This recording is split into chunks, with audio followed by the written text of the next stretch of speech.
Македонија или Скопје генерално нема инфраструктура која што би можела да ги поддржи ваквите мега настани и од тие причини ги гледаме овие мерки кои што се преземаат во моментов во однос на затворање на инфраструктурата која што е потребна за отекот на движењето.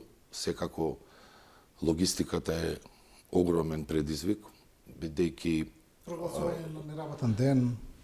Видите, прогласувањето на неработен ден е од аспект на прво на движење на луѓе, на огромен број луѓе кои што треба да дојдат и да си одат од работа, меѓутоа од втора причина која што ја гледам е обезбедување на вработени во администрација кои што треба да бидат ангажирани во овој целиот процес. Ви имате 70 делегации кои што треба да се сместат, треба да се пречекаат, треба да се сместат, треба да се довезат, нели, до местото на сместување, местото на настанот. Секоја делегација има своји специфики. Прво од протоколарен, второ од безбедносен аспект.